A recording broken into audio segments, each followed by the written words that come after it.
Hello tout le monde, aujourd'hui nous allons débusquer le trésor de la piste empoisonnée. Pour commencer, il va falloir se rendre dans une cabane qui se trouve à Cairn Lodge, tout au nord. Une fois que vous rentrez à l'intérieur, vous allez directement tomber sur le coffre qui se trouve en dessous du lit. Fouillez-le et récupérez-le. Vous verrez que cette chasse au trésor est la plus secrète de Red Dead Redemption 2, enfin, que j'ai faite actuellement. Elle est assez longue, elle est assez mystérieuse, mais ça en vaut la peine. La deuxième carte, elle, va se trouver directement à l'arrière d'un rocher en forme de visage, dans un arbre mort.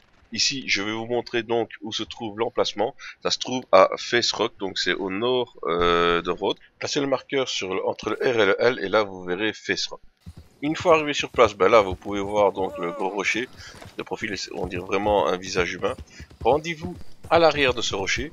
Une fois que vous arriverez là, vous verrez qu'il y a deux arbres différents. Alors moi, quand je suis arrivé la première fois, comme ici, comme vous pouvez le voir, je vais me tromper en fait. Je vais commencer à chercher près de cet arbre-ci. Parce qu'à la base, on cherchait un arbre mort.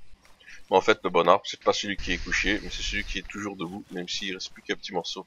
Alors vous venez à côté, et là vous verrez directement un petit trou dans l'arbre. Tout ce qu'il vous reste à faire, c'est de fouiller, et vous aurez donc la deuxième carte avec vous, et l'emplacement qui vous mènera à la troisième carte. Cette troisième carte vous mène vers un lieu assez unique dans Red Dead Redemption 2. C'est un tumulus du Grand Serpent au sud-ouest de Van Horn. Donc ici, comme vous pouvez le voir sur la map, elle se situe au sud-ouest de Van Horn. Donc c'est vraiment là où je me trouve actuellement. Alors, une fois que vous arrivez sur place, c'est pas très compliqué. Dirigez-vous vers le sud de cette tour donc. Là, vous allez directement tomber sur des pierres au sol.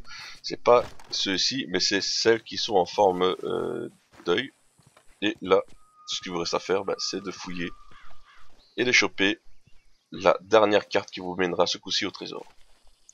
Alors, une fois la carte à votre possession, ce que vous aurez à faire, c'est d'aller à Elysion derrière la cascade. Alors, c'est Elysian Pool, précisément. Ici, je vais vous montrer où elle se trouve sur la carte. C'est au nord-ouest de notre position actuelle. C'est là où je pointe actuellement. Donc, quand vous arriverez là, vous verrez, c'est pas compliqué, il y a une cascade. Ce que vous aurez à faire, c'est d'aller, alors, longer les bords du lac et vous verrez donc la cascade. Descendez de votre cheval. Bon, comme toujours, moi, j'ai ma chute, comme dans chaque vidéo, de toute façon. Alors une fois que vous êtes à l'intérieur, prenez votre lanterne parce qu'il fait vraiment très sombre, on ne voit rien du tout. Après avoir escaladé la paroi et sorti votre lanterne, longez le bord de droite pour voir un affaissement, tout simplement. Alors ici, nous devrions bientôt tomber dessus.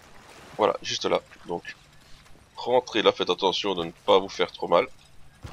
Mais normalement, on ne risque pas de tomber. Alors, vous rentrez dans ce petit trou, vous avancez tout droit, vous prenez à droite, vous continuez. Mais faites bien attention parce que les chutes sont mortelles. Ici, vous avancez et vous allez sur la gauche. Attention ici, parce que là on meurt. Je suis mort une fois en essayant de prendre le trésor. Une fois que vous êtes là, vous sautez en face et si vous avez réussi votre saut, plus ou moins comme moi, mais bon, je suis pas mort donc je l'ai réussi. Alors, continuez dans la galerie en pente jusqu'à atteindre une petite pièce avec de l'eau. Alors, regardez dans la paroi de gauche sur laquelle vous pouvez grimper. Et une fois que vous serez là, dans les rochers se trouve tout simplement le fameux trésor. Et c'est un très beau trésor. C'est quand même 4 lingots, donc 2000 $. Et tout ce que vous aurez à faire, c'est de les revendre. Merci beaucoup d'avoir regardé cette vidéo. Encore une fois, n'hésitez pas à vous abonner, à partager, à lâcher un petit commentaire, à liker la vidéo. N'hésitez pas à me demander des vidéos qui pourraient vous intéresser. Je me ferai un plaisir de vous les faire. Après une telle chasse au trésor, je vais aller me reposer dans le Grand Nord, profiter des paysages et du climat extrêmement dur de Red Dead Redemption 2. Merci beaucoup d'avoir regardé cette vidéo. A plus.